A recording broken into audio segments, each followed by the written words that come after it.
Well, what's up, good people? Mark Holmes here, and as always, I want to say thank you all for watching, commenting, subscribing, and being part of the Joe Boo Sports Report. Without you guys, as well as you ladies, you know that this literally does not work. I hope everybody's having a great day. Um, it's kind of crazy. It's kind of crazy the conversations that we have. Cowboy fans are, there's no way in the world you pay a quarterback $60 million. He's a bum and this, that, and the other. You can't build a team if you're paying a quarterback like that. They don't deserve the money, or they're paying you for what you've done in the past. What you've done in the past, and Dak's done nothing in the past, so he doesn't deserve anything, even though he's been a two-time MVP candidate and so on. But be that as it may, in my mind, I've had the whole Trevor Lawrence thing because it seems to be revisionist history with Trevor Lawrence. 3 years in, because now people will say, well, he's only been in the league for 3 years. Okay. And in those 3 years, do you look and say he's a great quarterback? Because we looked at Joe Burrow and said 3 years in, he was in the Super Bowl and stuff. We look at C.J. Richardson after 1 year and they say he's one of the top quarterbacks in football, right? Jalen Hurts, and so on. I'm just kind of saying that they're talking out of both sides of their mouth. Now, this was a gem right here. This was a month ago. They were having the conversation about Trevor Lawrence and what they should do with it. So let's go to the tape here. Whenever you talked about, because we know Dan high Orlovsky level, knows what he's talking I about. don't think you think he has played there yet. And it might be agreed upon by all parties. Tone has a question for you. Dan, he's no longer wearing a cowboy hat. It's a new tone. Well, just today. Dano, Maybe. I saw the reaction to your Trevor Lawrence talk yesterday on the internet last night. And for some reason, I think Jaguars fans think he's a top 8 quarterback potentially. I don't even know if he's a top 15, 16 maybe, but they're talking about giving him a $50 million a year extension because that's the going price for quarterbacks. Do you think he gets that? And if not, he's not going to take less than 50. So what do they do? Yeah.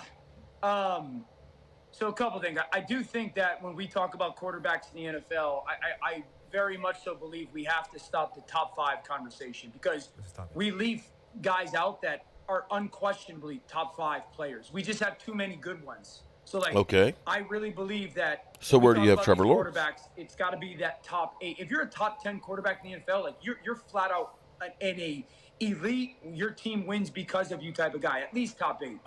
In regards to Trevor. Oh, okay. Listen, I love Trevor Lawrence. I think he's going to be everything that he kind of was built to be as the number 1 pick. There's a couple of things. Number 1, he has not become that, oh my gosh, we're winning these games because of him guy yet. Do I think he's got the ability to get there? Absolutely. Obviously, there's a ton of pressure this year. I do not think that no question about it, we're paying this guy $50 million right now, unless you in the building are unequivocally convinced that he is going to become that guy. Because there's been moments, and last year it certainly trended that way coming off to that playoff comeback 2 years ago, but then the injuries to Kirk, and he never got on the same page consistently with Calvin Ridley, and then he had the injury himself. I love Trevor. I think he's a superstar talent. I saw D-Butt on social. He's probably going to get it, yes, just because the nature of the business. Mm-hmm. If I was Trevor Lawrence and they were offering me 40 or 45, would I run to sign it? No, I would not, because to D-Butt's point, it's just the nature of the business. In Florida. I don't know. There's no way that we could sit here and say this guy is Trevor Lawrence has, deserved, or his play is earned, however one of you phrase it, the same as Joe Burrow or the same as Josh Allen or the same as Patrick, or so those guys that are even Kirk. Someone responded back to me yesterday. He's a top 8 quarterback. There's 8 right now that just came to the top of my head that are better, and go. Let's go. Doesn't mean he's not going to get there. Do it. Better. Yeah, Joe Burrow, okay. Patrick, Joe Burrow, Josh Allen, Stafford, Drake May, Jordan Love, Kirk Cousins, C.J. Stroud. I'm going by divisions now. Brock Purdy. Anthony Richardson. That's 8. Not yet. Jordan Love. I'm going by division. Dak. Jordan Love. Goff. Jared Goff. Sure. That's 9. Dak We did that Prescott. European on the second one, thumb first. Prescott. Jalen Hurts. Dak Prescott, Jalen Hurts. Whoa. Tua. Whoa, whoa, whoa, Yeah, Jalen, whoa. Philly Tua, guy. Herbert. Like there's these. That's kind of the point of there's way more than top 5 quarterbacks. There's way more. Yeah, let's go back And to also, Jalen. like, Let's go back to Jalen. Where's he? Top 16, 17? How far do we need 20? to? 30? no, I mean, I think Jalen coming off of the Super Bowl year, you were convinced like, hey, he's top 5 just because of the way that he played. Last year, he did not have that same season. They didn't run him as much or as effectively and whatnot. Okay. So, like, Blue Shane Steichen. That too. Yeah. Huge. yeah, Steichen's brilliant. So, like, yeah, it's fair to say we want to see what Jalen gets back to under Kellen Moore. That's fair to say. Yeah. How's Okay. Tua going to do? He's going to do great. You put him up there. Who else? Okay, so I'm just listening to that whole situation there, which is interesting because they've basically got him at 13 or so. So this is, I haven't seen this, so I don't know what this is like. Joining us now from Dan ESPN, Orlovsky. from NFL Live, from your television. It Is is Dan that Orlovsky. Dan, worth how you doing, 60? man? Buddy, I'm doing fantastic. How about yourself, man? Doing very well. Yeah, we're getting to the end of OTAs here. Obviously, this is the time in the calendar where everyone's going to take a little bit of a break for the next 4, 5, 6 weeks. We are not going to take that break. There's still plenty to talk about. And I wanted to have you on because, we've had this conversation in several different forms over the last couple months as you do your off-season content, your quarterback lists, your rankings, and you kind of take stock of the position overall. And two guys that I think, really since we started this show, have gotten a lot of quick love, right? And when we talk about them or think about them, it's like, oh yeah, that guy's great. That guy's great. And you almost do it without thinking. And that's Dak Prescott and Trevor Lawrence. And I wanted to have you on because I think you've been somebody who's been a little bit quicker to tap the brakes on paying both of those guys at this point for a few different reasons. So, and it's nice to have some dissenting opinions every once in a while and kind of look at this stuff from a slightly different angle.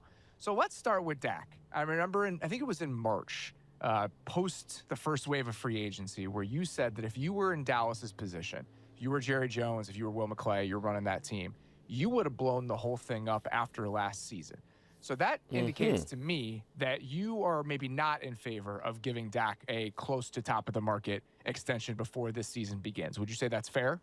Yeah, that's fair. Robert, it goes back for me to when Dak's first contract the first big one was going to get done and the timing of it. And, people misconstrue like what my stance on Dak was then and probably a little bit now. Like, I've always believed Dak Prescott, good player at worst.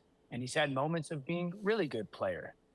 And, when his contract was going on, and I understand that there's you pay him what the market says to pay him world.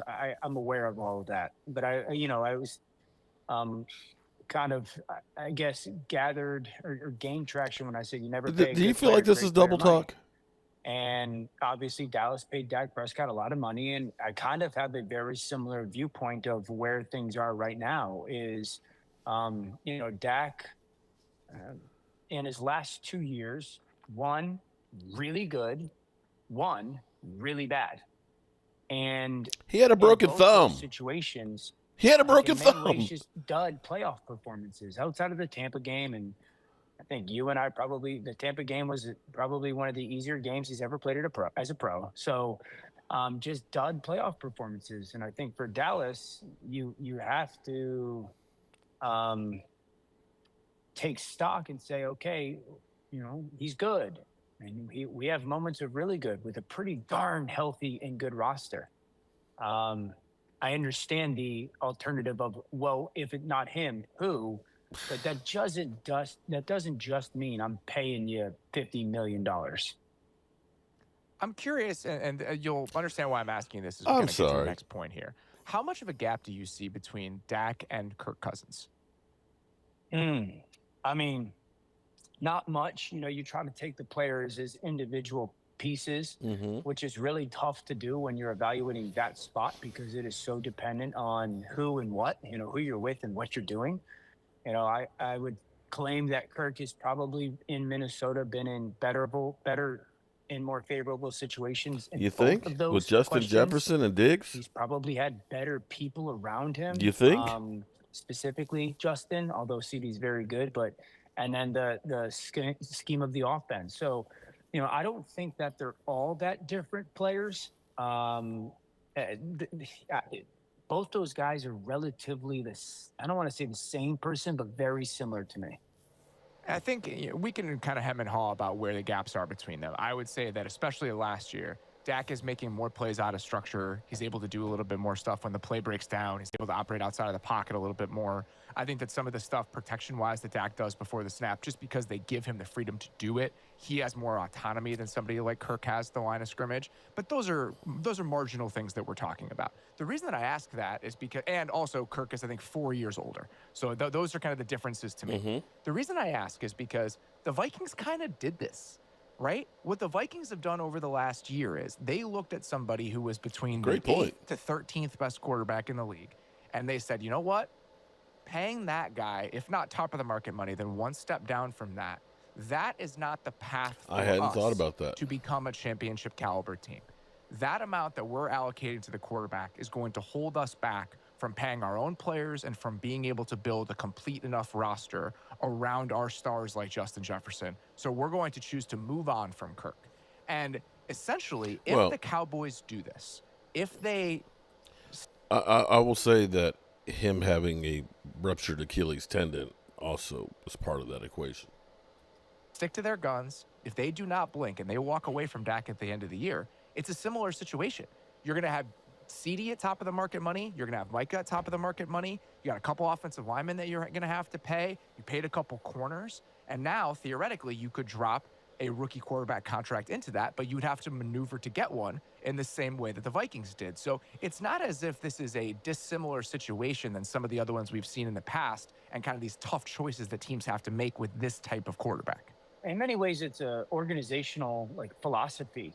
There are organizations that I truly believe are content with, hey, we have good quarterback. We're going to pay him probably more than he's worth, and we know that our roster is not going to be healthy or good enough to elevate him to a NFC or AFC championship caliber QB, but we're going to have the chance to win a good amount of games, and our jobs are going to be safe.